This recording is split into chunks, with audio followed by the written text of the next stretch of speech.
Pogi. So, mas manipis yung nilagay natin gulong kaya lumapat to. Tapos naging pang show type siya. Ganun din sa kabila, mas lumapat. So, yung Motaro Mags, may kapartner ng Motaro tire. So, ito yung pinagpalitan ng click. Ang stock ng click, sir, ay 190, no? Ang nakakabit sa kanya ngayon is 80-80 sa unahan, 90-80 sa likod. So, yung size na yan, pang Neo yun eh. Pero pwede rin naman sa Honda Click. Lalo na kung naka-Motaro Mags ka na, ayos, sir, kabit na. Alam ko marami ka pang i-upgrade dito kasi sabi mo sa akin gagawin mo itong Motaro bike eh. Ako gusto ko talaga, lahat yan Motaro boss. Nakadalawa ka na, meron ka pang susunod, panggilid, suspension, front and rear, box, side mirror, saka ilaw. Yun ang mga susunod mong babalikan. Also, pag mo muna wawalwalin sir ha, may braking period.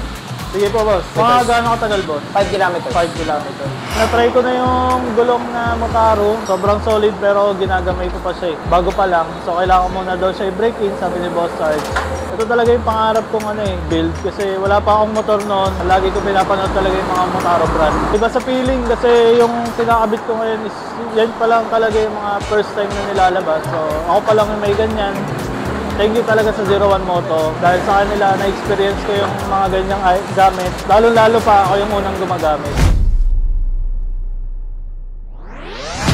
Nung nakaraan, binigyan tayo ng Motaro ng kanilang gulong. At dahil bago lang to, ipapakilala ko pa lang sana sa mekaniko nang biglang. Boss!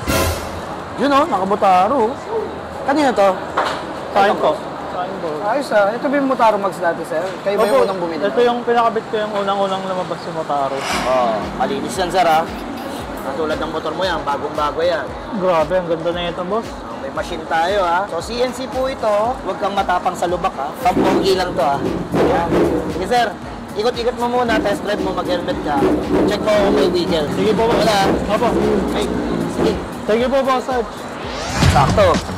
May gulong tayo rito from Motaro. Mukhang babagay sa motor mo to ha. Motaro din to, boss? Oh, Motaro yan yan. Parang bago lang to, boss. Ngayon ko lang nakita to.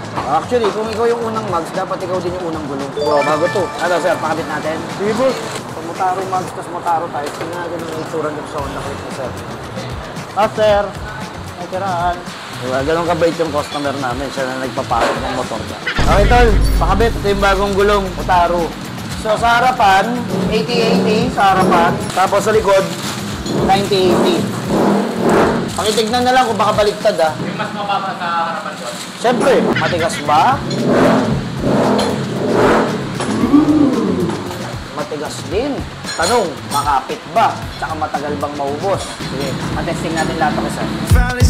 Kaya't ikinabit na natin itong Motaro tire dito sa Motaro Mags ng ating customer. 90-80 by 40 ng size ng ating Motaro tire na siyang mas maliit sa stock tire size ng Honda Click.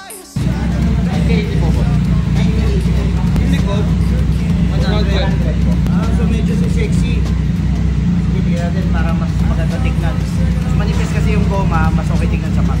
Matapos natin maikabit ang unahan, proceed naman tayo sa rear tire. Kahit anong klaseng mags na siguradong safe na safe dahil hindi kami katulad nito.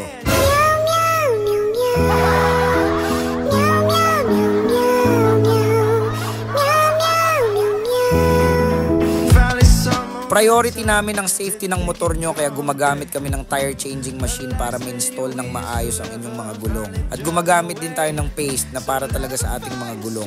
Yung iba kasi langis ang ginagamit which is napakadelikado sa mga gulong. Sinisiguro din naming tama kahit ang PSI o ang air pressure sa inyong mga gulong. Pogi! So mas manipis yung nilagay natin gulong kaya lumapat to. Tapos naging pang show type siya. Ganun din sa kabila, mas lumapat. So, yung Motaro Mags, may kapartner ng Motaro tire. Yung customer natin, kamusta sir?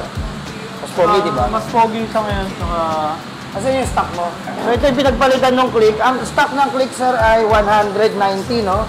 180 po. 100 by 80. Tapos, 90 by 80. Ang nakakabit sa kanya ngayon is 80-80 sa unahan, 90-80 sa likod. So yung size na yan, pang Neo yun eh. Pero pwede rin naman sa Honda Click. Lalo na kung naka-Motaro Mags ka na. Ayos. Sir, kabit na. Thank you, boss. Test drive mo na lang. Balitaan mo ako until next week. Alam ko marami ka pang i-upgrade dito kasi sabi mo sa akin gagawin mo itong Motaro bike eh. Ako gusto ko talaga. Lahat yan Motaro, boss. Okay. So, nakadalawa ka na. Meron ka pang susunod na panggilid, suspension, front and rear, box, side mirror, saka ilaw. Yun ang mga susunod mong babalikan. Also, pag mo muna wawalwalin sir ha, may braking period. Sige po, boss. Mga gaano katagal, boss? 5 kilometers. 5 kilometers. Finally some momentum, didn't think it'd come today. Na-try ko na yung gulong na Motaro. Sobrang solid pero ginagamay ko pa siya eh. Bago pa lang. So kailangan ko muna daw siya i-break in, sabi ni Boss Sarge. Ito talaga yung pangarap kong build. Kasi wala pa akong motor noon. Lagi ko pinapanood talaga yung mga Motaro brand. So gusto ko talaga yung build ng Motaro. So ito na, unti-unti ko siyang binubuo sa motor ko ngayon. Iba sa feeling kasi yung pinakabit ko ngayon is yan pa lang talaga yung mga first time na nilalabas. So ako pa lang yung may ganyan. Thank you talaga sa 01 Moto dahil sa kanila na-experience ko yung mga ganyang gamit. Lalo-lalo pa ako yung unang gumagamit. So, thank you sa inyo talaga 01 Moto, Boss Art. Hindi pa ito available sa market mga ka-Z1 Nation Pero mamimigay ako ng isang pares ng Motaro tire. Comment nyo kung bakit kayo ang dapat na mabigyan. At mamimili ako bago matapos ang taon na to. Basta lagi nyong tatandaan sa 01 kayo ang number 1.